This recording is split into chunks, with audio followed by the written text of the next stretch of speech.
Halo bapak-bapak, kembali lagi ke channel saya Kopi Jalan Pintas. Sebelumnya kenapa saya menyebut bapak-bapak ya?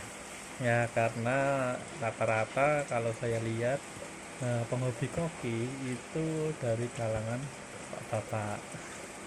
Jadi kalau biasanya yang anak-anak kecil itu biasanya ya kopi-kopi biasa, tapi kalau udah levelnya bapak-bapak itu biasanya kopi-kopi yang kelasnya berbeda lah. Itu kalau saya lihat, apalagi kalau sudah mengadakan event atau turnamen atau kegiatan-kegiatan yang lainnya. Oke, ini saya kembali mau menunjukkan ya kondisi kondisi media yang usianya 1 tahun dan tidak pernah dicuci. Pastikan kadang kalau media itu berapa bulan sekali itu dicuci, 3 bulan atau setengah tahun dicuci. Nah ini media saya itu 1 tahun nggak pernah saya cuci, dan di sini hanya ada dua media saja. Yang pertama media mekanik, yang kedua media biologis.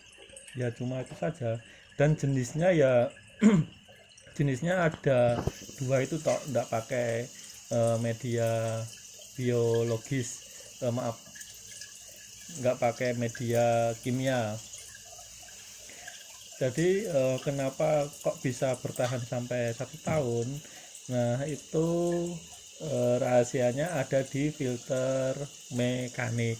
Jadi filter mekanik saya ini setiap 2 minggu, minimal 2 minggu sampai 3 minggu itu pasti saya cuci bersih. Dan filter mekanik ini usianya sudah lama ya, sudah setengah tahunan lebih, nggak pernah saya ganti dan hanya saya cuci. Di video selanjutnya nanti akan saya buatkan bagaimana saya menyuci filter mekanik. Nah kembali ke filter biologis, eh, kenapa saya nggak mencuci filter biologis ini, karena filter biologis itu bagi saya membuatnya itu susah dalam arti ya menjaga bakteri itu yang susah.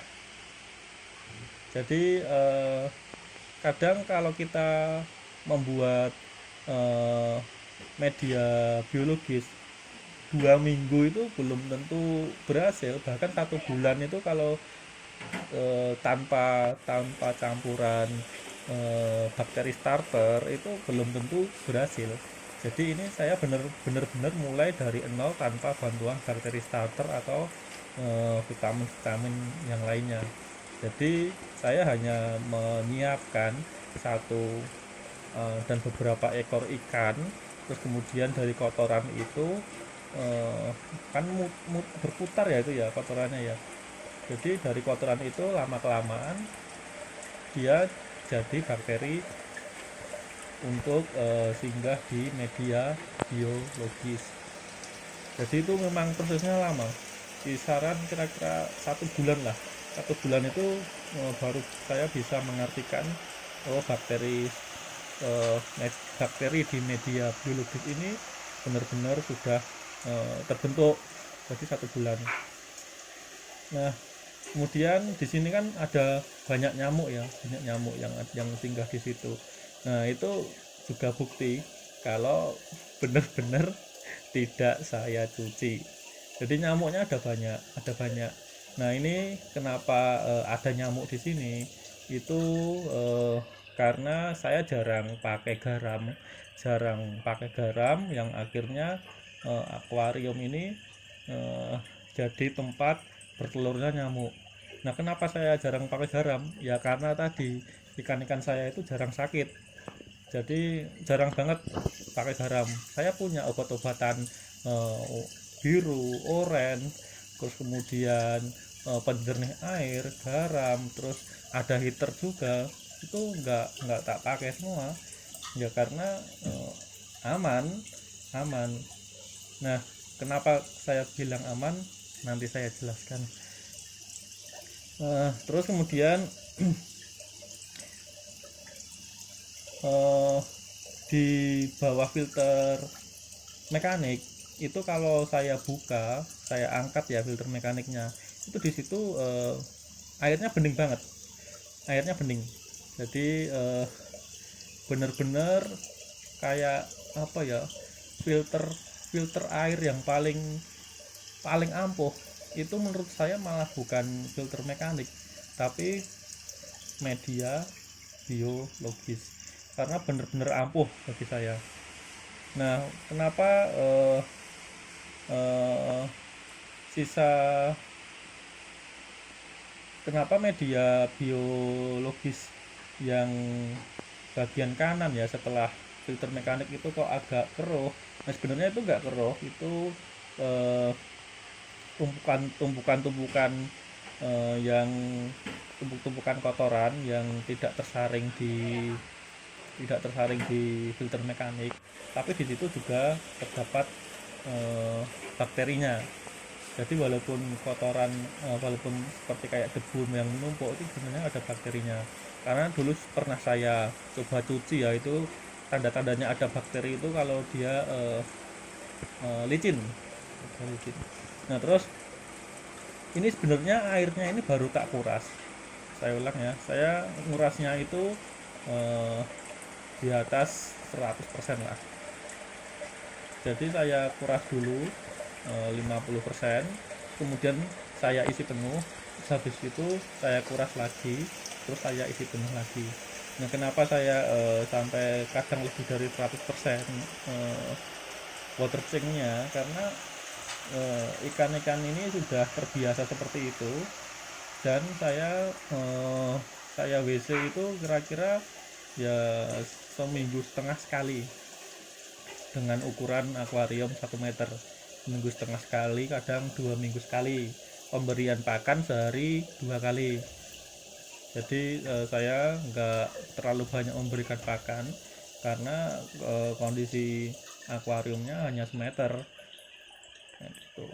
Nah terus ini habis saya ganti eh, apa itu airnya, habis saya kuras ya. Jadi baru aja ini masih kelihatan agak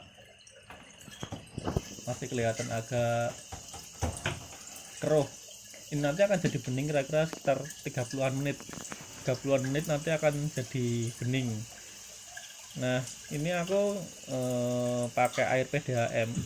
Jadi air PDAM menurut saya lebih bagus daripada air sumur karena ada kaporitnya. Ya, kaporitnya itu sebenarnya kaporit itu mematikan tapi juga melindungi kalau kita penggunaannya benar. Jadi contohnya kan kaporit itu kan membunuh bakteri-bakteri ya. Jadi kalau ada kaporitnya, sebenarnya bakteri-bakteri yang bahaya-bahaya itu mati karena kena kaporit. Jadi saya lebih percaya PDAM daripada air sumur, tapi dengan syarat kita memang harus hati-hati, karena kalau pas kaporitnya itu sangat tinggi, nah nanti ikannya bisa yang kalah. Tapi kalau ikannya sudah terbiasa dengan kaporit yang tinggi, terus dikasih aja nah kalau kaporitnya tinggi itu kasih aja aerator, nanti selang 10 menit lah, selang 10 menit itu nanti kaporitnya itu akan berkurang. Jadi biasanya saya kalau water change seperti itu, mungkin ke depan saya buatkan kebiasaan saya water change. Jadi saya nggak khawatir lagi kalau misalkan saya ganti airnya 100%. Terus kemudian kalau saya kasih eh, obat obat biru atau obat oranye atau penjernih atau obat yang bermacam-macam, itu nanti paling airnya berwarna hanya sekitar 10 menit, habis itu nanti akan bening lagi.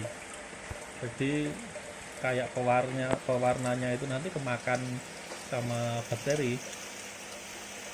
jadi nggak bertahan lama warna birunya, walaupun saya ngisinya banyak sampai biru gelap gitu ya, nanti jadi bening lagi, jadi bening. Nah terus airnya untuk filter ini memang sengaja saya nggak nyari filter, nggak nyari pH yang besar ya. Jadi ini pH saya itu hanya 1000 liter per jam. Kenapa kok hanya 1000 ya? Sebenarnya ini saya punya alasan untuk sendiri. Yang pertama, bakteri media biologis yaitu bakterinya itu dia bisa maksimal kalau aliran air itu geraknya lambat.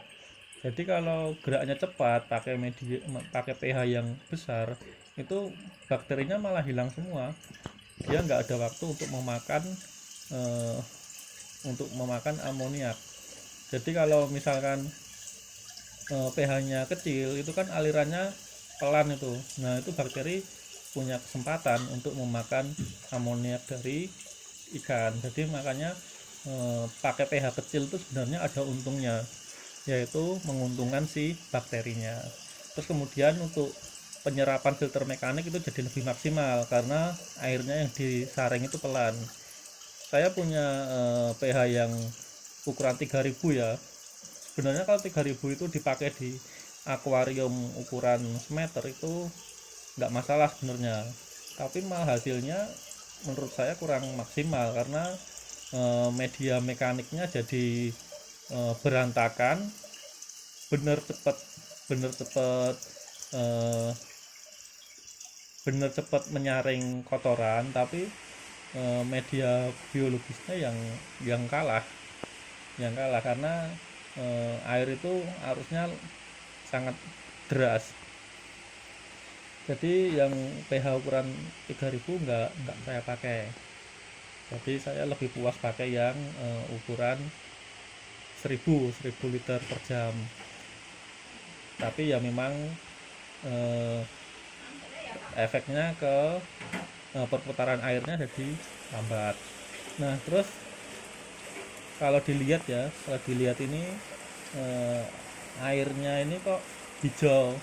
Nah itu karena memang sengaja akuarium saya yang bagian belakang dan samping kanan kiri itu tidak saya bersihkan. Jadi ada lumutnya di situ. Lumutnya ya ada yang coklat, ada yang hijau karena ini akuarium di dalam ruangan ya. Jadi kalau mau lumutnya hijau ya harus eh, di luar ruangan, kalau enggak yang lampunya yang terang, yang wattnya besar dan nyala 24 jam itu nanti lumutnya hijau.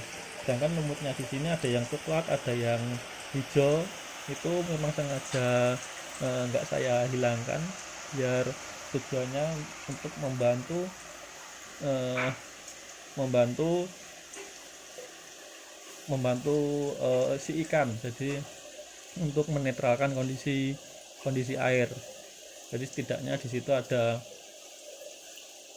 terbentuk sebuah ekosistem ya. Jadi nggak hanya air saja. Jadi yang saya bersihkan hanya yang bagian kaca depan aja.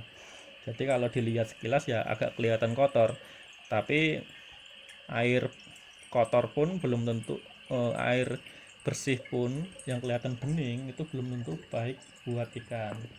Kan pasti denger ya teman-teman yang eh, biasanya penghobi ikan, bahkan air yang hijau yang kelihatannya kotor itu malah baik buat ikan. Sharing dari saya, mungkin konten-konten selanjutnya akan saya jelaskan eh, yang biasanya saya lakukan cara ikan koki dengan cara yang simple, nggak perlu apa itu nggak perlu biaya mahal, nggak perlu ekstra tenaga, karena kan kita juga masih ada kegiatan lain, yaitu misalkan bekerja dan mencari uang kan, seperti itu, atau urusan keluarga, sosial dan lain sebagainya. Jadi bisa mempersingkat waktu selagi kita menekuni hobi. Jadi tidak dihabiskan di satu tempat saja.